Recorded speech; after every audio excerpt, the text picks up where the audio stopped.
Job teachers TV পক্ষ থেকে সম্মানিত ভিউয়ার্স ভাই ও বোনদের জানাই আন্তরিক শুভেচ্ছা ও অভিনন্দন। সম্মানিত ভিউয়ার্স, আমি রাশেদ মুশারফ, ট্রেড ইনস্ট্রাক্টর, কারিগরি শিক্ষা ও ইটনা নূরপুর ডিডি মাদ্রাসা, ইটনা, কিশোরগঞ্জ। সম্মানিত ভিউয়ার্স, আজকের আলোচ্য বিষয় পঞ্চম গণবিজ্ঞপ্তির ভিরুল ফর্ম পূরণ সম্পর্কিত নির্বাচিত 20টি প্রশ্ন ও তার সহজ উত্তর। তো আজকে এখন যে কথাটি বলবো সেটি হলো প্রথম পর্বে আপনারা 15টি প্রশ্ন পাবেন এবং পরবর্তী পর্বে আপনি 10টি প্রশ্ন, সব মিলিয়ে 25টি প্রশ্ন পাবেন। তো সম্মানিত ভিউয়ার্স, আশা করি দুটি পর্বেই জব টিচার্স টিভির সাথেই থাকবেন। তো পর্ব নম্বর 1-এ প্রথম প্রশ্ন বলছে যে স্ট্যাটাসে আমি সর্বশেষ প্রয়োগ করার পরে যখন কম্পিউটার দোকানদার ক্লিক করেছে, তো সর্বশেষ যদি যে স্ট্যাটাসে কী লেখা থাকবে, স্ট্যাটাসে লেখা থাকবে আন্ডার প্রসেস, অর্থাৎ প্রক্রিয়াধীন। অর্থাৎ এই আন্ডার প্রসেস প্রক্রিয়াধীন মানেই হলো যে আপনার এই বিরুল ফর্ম পূরণটি স্বরাষ্ট্র মন্ত্রণালয়ে সুরক্ষা সেবা বিভাগে বর্তমানে অবস্থান করছে। অর্থাৎ আপনার পূরণ বা প্রক্রিয়াটি স্বরাষ্ট্র মন্ত্রণালয়ে সুরক্ষা সেবা বিভাগে আছে, তার মানে প্রক্রিয়াটি আপনার সঠিক রয়েছে। তারপরে বলা হয়েছে ট্র্যাকিং নম্বর। ট্র্যাকিং নম্বরে একটি সংখ্যা থাকে 203335। এই ট্র্যাকিং নম্বরটি একটি মানে চিহ্নিত করার জন্য, এটা শুধু আপনার জন্য না, যারা আপনার এই স্বরাষ্ট্র মন্ত্রণালয় সুরক্ষা সেবা বিভাগে যাচাই বাছাই করার জন্য এই ট্র্যাকিং নম্বরটা ব্যবহার করা। তো ট্র্যাকিং নম্বর দিয়ে আপনার সকল তথ্য তারা বাহির করতে পারবে। তারপরে বলা হচ্ছে 3 নম্বর প্রশ্ন, ভিরুল ফর্ম পূরণ করা কি বাধ্যতামূলক? জি, ভিরুল ফর্ম পূরণ ছাড়া কেউ চূড়ান্ত সুপারিশ পাবে না এবং তার প্রাথমিক সুপারিশ বাতিল বলে গণ্য হবে, তাই ভিরুল পূরণ করা বাধ্যতামূলক। ভিরুল ফর্ম পূরণের দায়িত্ব কাদের হাতে? ভিরুল ফর্ম পূরণের দায়িত্ব হল স্বরাষ্ট্র মন্ত্রণালয়ের সুরক্ষা সেবা বিভাগ, তাদের উপরে। তারাই এদেশের, যেহেতু স্বরাষ্ট্র মন্ত্রণালয় তাদের অধীন এবং আইন শৃঙ্খলার বিষয় এবং পুলিশ বিবেচন বিষয় যেহেতু পুলিশের, সেক্ষেত্রে এই দায়িত্বটি হলো স্বরাষ্ট্র মন্ত্রণালয়ের। তারপরে বলা হয়েছে 5 নম্বর প্রশ্ন যে ভিরুল পূরণে এনএসআই ভেরিফিকেশন হয় কি? জি, আমাদের দুটো ভেরিফিকেশন, একটা জেলা পুলিশ সুপারের কার্যালয় থেকে, আরেকটি হলো এনএসআই জাতীয় গোয়েন্দা সংস্থা যারা বলা হয় এদের কারণে।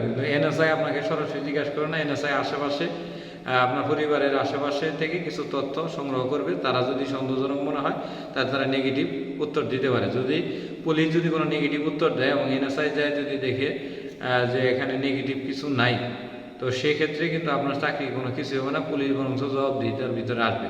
তো এনএসআই ভেরিফিকেশন থাকাতে আর স্বচ্ছতা বেশি হয়েছে। আপনি টাকা পয়সা লেনদেন না করলেও আপনার পুলিশ ভেরিফিকেশনে কেউ কোনো কিছু করতে পারবে না। অর্থাৎ আপনি একটা টাকাও যদি না দেন পুলিশ ভেরিফিকেশনে, আপনার নামে কোনো বিরূপ মন্তব্য তারা করতে পারবে বা আপনার চাকরি কোনো ক্ষতি করতে পারবে না।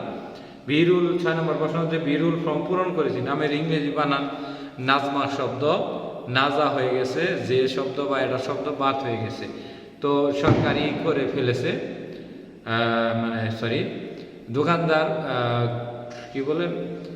দোকানদার প্রিন্ট করে ফেলেছে, অর্থাৎ প্রক্রিয়াধীন করে ফেলেছে। তো এক্ষেত্রে আমার কি কোনো সমস্যা হবে? যে নামের বাংলা অক্ষর যেহেতু ঠিক আছে, সমস্যা হবে না, কিন্তু এই কাজটি করা ঠিক হয়নি, মানে নিয়ম বহির্ভূত কাজটি করা হয়েছে। হ্যাঁ, তো আপনি অপেক্ষা করেন, যদি সময় সংশোধনের সুযোগ দেয়। 4th গণবিজ্ঞপ্তিতে সংশোধনের সুযোগ দেওয়া হয়েছিল, আশা করি 5ম গণবিজ্ঞপ্তিতে দিবে। তবে এনটিআরসি সর্বশেষ আমরা যে ডেইলি ক্যাম্পাসে একটি নোটিশ পেলাম যে খুবই সতর্কতার সহিত আপনার পুলিশ ভেরিফিকেশন ফর্ম পূরণ করার জন্য বলেছে। তো সেই হিসেবে সুযোগ না দেওয়ার সম্ভাবনা রয়েছে। প্রশ্ন নম্বর 7 বলছে ভিরুল ফর্ম পূরণ সংশোধনের সুযোগ দিবে কি? আশা করা যায় দিবে, দেওয়ার সম্ভাবনাটা বেশি।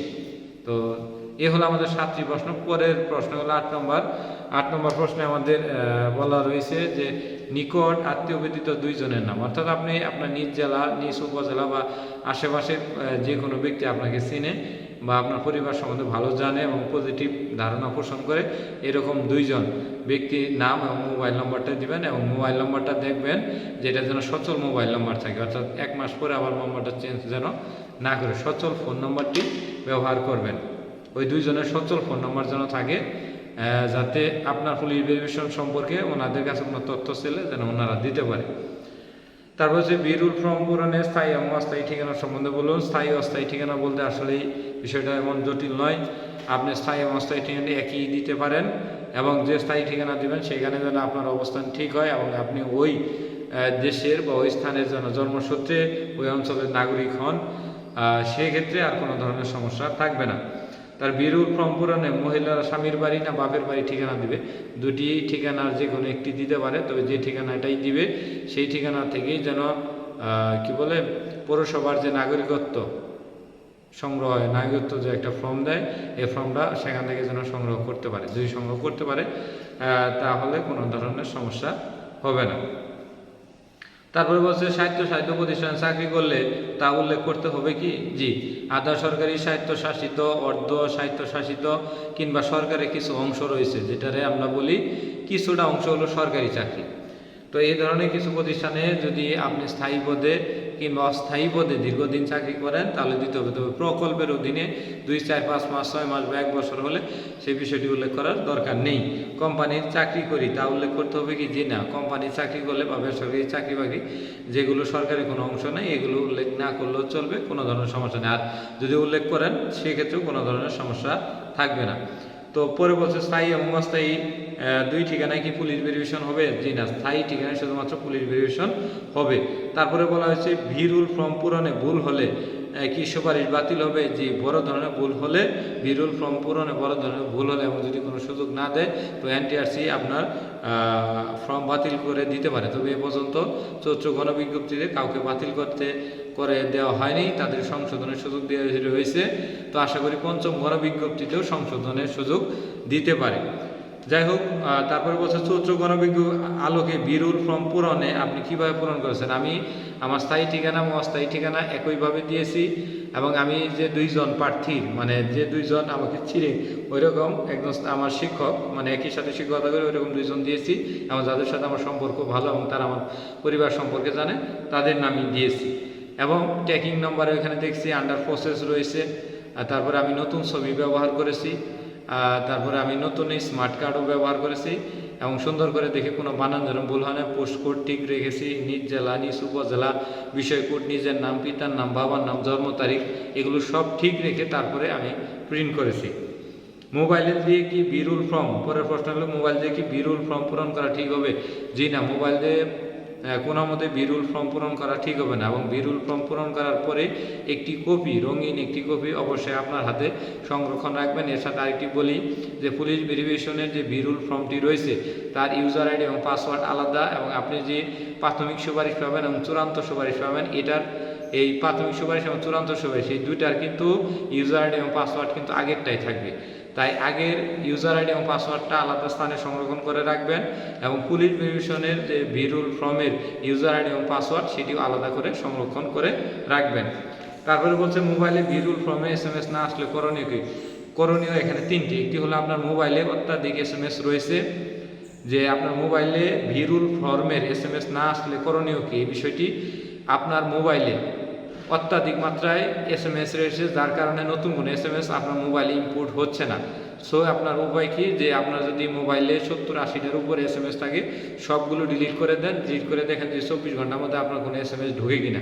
যদি ঢুকে তাহলে সেখানে নাম্বার পাবেন, তাতে যদি না পান তাহলে আপনি এনটিআরসিতে ফোন করেন, ফোন করে আপনার প্রাথমিক সুপারিশ বিষয়টা বলেন যদি 2 দিন বা 3 দিনের মধ্যে কোনো বিষয় না করে তাহলে সরাসরি এনটিআরসি অফিসে গিয়ে এটি লিখিত অভিযোগ দেওয়ার 2-1 দিনের মধ্যেই আপনাকে বিরুল ফর্মের SMS পাঠাবে কিংবা ওখান থেকে SMS দিয়ে দিবে। এই 3টি উপায় ছাড়া বিরুল ফর্ম পূরণের বা SMS পাওয়ার আর কোনো উপায় নেই। আর একটি বিষয় হলো যে এই 3টি উপায় অতি তাড়াতাড়ি করার চেষ্টা করবেন, শেষ দিকে না যেয়ে প্রথম দিকে। আর বিরুল ফর্ম যখনই পূরণ করবেন 72 ঘন্টা আগে পূরণ কাজ সম্পূর্ণ করবেন, এতে আপনার এবং যা কম্পিউটার যে সময়টা থাকে তাদের জন্য। আর কোনো দোকানি কি আপনি সকল তথ্য দিয়ে নিজে উপস্থিত না থেকে কখনো আবেদন করবেন না এবং নিজে 2-3 বার না দেখে প্রিন্ট না করে মানে 2-3 বার না দেখে আপনি কখনো প্রিন্ট দিবেন না। প্রিন্ট দিলে কিন্তু একবার প্রিন্ট হয়ে গেলে আন্ডার প্রসেস হয়ে গেলে সেটা আর ফিরিয়ে আনা সম্ভব নয়। এ হলো আমাদের জব টিচার্স টিভির প্রথম পর্বের প্রায় 17টি প্রশ্ন। আমরা দ্বিতীয় পর্বে আরও 10টি প্রশ্ন নিয়ে আপনাদের মাঝে আসছি। এর বাহিরেও যদি আপনাদের কোনো প্রশ্ন থাকে অবশ্যই কমেন্ট করবেন, আমরা কমেন্টে উত্তর দেওয়ার চেষ্টা করব। ধন্যবাদ সবাইকে, সবাই জব টিচার্স টিভির সাথেই থাকুন এবং কি আপনারা শেয়ার করতে অবশ্যই ভুলবেন না, কারণ আপনাদের একটি শেয়ারে এই চ্যানেলটি অনেকটি গ্রো হয়ে যাবে। এবং আমি একমাত্র ব্যক্তি যার চ্যানেলে আপনার কোনো ধরনের মানে অত্যাধিক কথা বা যে কথাগুলো দরকার না এই ধরনের কোনো কথা বলি না, এবং আমি গ্রাম বাংলা বা একেবারে চলিত ভাষায় আপনাদের মাঝে কথা বলে সব কিছু বোঝানোর চেষ্টা করি, আপনার মনের আবেগ দিয়ে আমি আপনাদের ভিডিওগুলো করি। অবশ্যই ভিডিওগুলো অনেক কষ্টে করা হয়। দেখেন আমার উপরে কিন্তু ফ্যান রয়েছে, এই ফ্যান চালালে একটি শব্দ হবো, কারণ যেহেতু মাইক্রোফোনটা ওইরকম ভালো না। এটা আপনাদের জন্য করি শুধুমাত্র যে আপনাদের জন্য উপকার হয়, কোনো ধরনের ক্ষতির সম্মুখীন আপনার জন্য না হয়।